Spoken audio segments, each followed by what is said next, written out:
Hi y'all, this is Mrs. D, and today our video is going to be discussing the distributive property.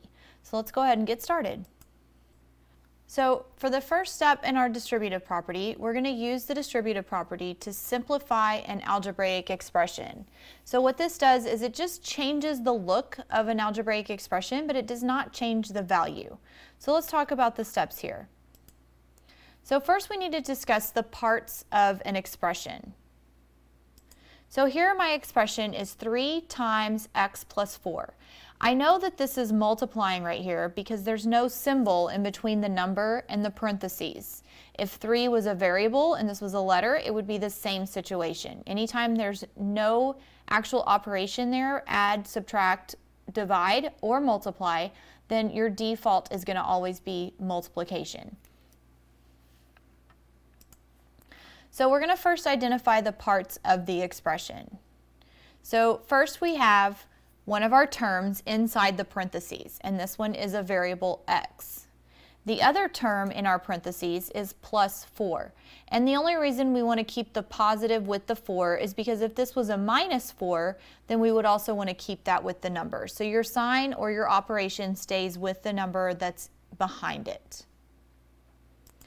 And this number outside of our parentheses is what we're going to be distributing. Now, if you know what distributing means, if we were to distribute something among a group of people, that means that we're going to share it with everyone. So what we're essentially going to be doing is sharing the 3 with everything inside the parentheses, with each term. So we're going to first share the 3 with the x, and then we're also going to share the 3 with the 4. So first we're going to determine what the parts of our algebraic expression are. Second, we're going to distribute or multiply the number or variable outside the parentheses with each term inside the parentheses. So the same problem we had on our first step here, we have 3 times x plus 4. So if we take our 3, which is outside the parentheses, and we share it or multiply it with each term inside the parentheses, first we're going to share the 3 with the x, and 3 times x equals 3x. And then we're going to share the 3 with the positive 4. So 3 times positive 4 equals plus 12. So that means that once we've distributed the 3 among our x and 4, this algebraic expression on this side is equal to the algebraic expression on the other side. But now instead of having a number outside the parenthesis with 2 terms, I've combined everything to have just 2 terms. All right. So for the third step, sometimes we actually are going to have multiple terms inside of our parentheses, not just 2. So let's talk about an example here where we're going to always distribute the number outside the parentheses with each term inside the parentheses. So here we have 5 times 3x minus 1 plus 4. So 5 is the number that we're going to be distributing because it's the one outside the parentheses. And then we have actually not 1, not 2, but 3 terms in this situation. And if you notice, like I mentioned in step 1, when we are recognizing our terms, we're actually going to keep the sign with the number that follows it. So I have a positive 3x, a negative 1, and a positive 4. So let's go ahead and distribute. So first I'm going to do 5 times 3x, which equals 15x. Then I have 5 times negative 1, which equals a negative 5. And last I have 5 times positive 4, which equals a positive 20. Now, if you need to refresh your memory on multiplying and dividing with positives and negatives, that would be in the multiplying and dividing integers video, and you can check that out if you need to refresh your memory on that. Now, the last thing we have to do, though, is I have a problem here with 3 terms. And in this algebraic expression, I can actually combine some stuff because they are going to be like terms. So last thing I want to do is look at my final answer and determine whether I can combine any like terms. Now, what I mean by like terms is if I have 2 just numbers by themselves, those are alike.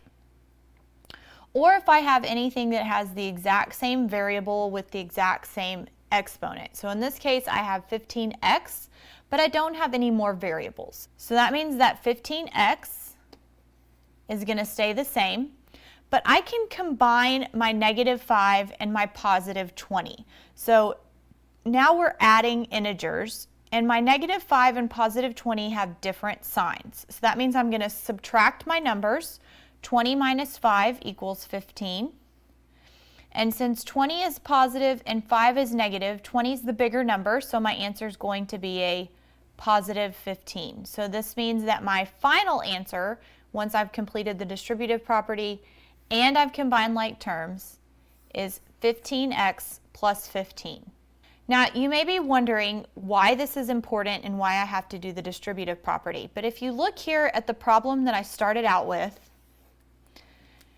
I've actually turned it into something a lot less complicated and a lot easier to work with. I've gone from a problem with a number outside the parentheses and 3 terms inside to an answer that just has 2 terms. So it's going to be a lot easier when I go to solve an algebraic equation if I have my expression that says this. Now, if you go back to the original problem, one thing you can do is combine like terms in your parentheses before you actually distribute. And I'll show you what I mean here. So I could say, instead of multiplying 5 times each term inside the parentheses, I can go into my parentheses and combine like terms first. And in this case, -1 plus 4 equals 3. So now I'm distributing 5 times 3x plus 3. And if you'll notice, when I distribute 5 times 3x, I get 15x. And if I distribute 5 times 3, I get plus 15. So I still end up with the same answer whether I combine my like terms in the first step before I distribute, or if I combine my like terms after I distribute to get my final answer. Let's go ahead and try a few practice problems just to make sure that we have this down. So first I have 2 times 2x plus 3. Now we have distributed a number and a letter, but now we need to make sure that when we have a constant in front of my variable, which is this 2 in front of the x is my constant, that I'm actually going to multiply the numbers and then have the x next to it. So this is going to equal 2 times 2x, which is 4x. Then I'm going to distribute 2 with my +3, and 2 times +3 is a +6. For this next problem, I want you to go ahead and pause the video and try and work this one on your own first. All right, let's go ahead and try it together.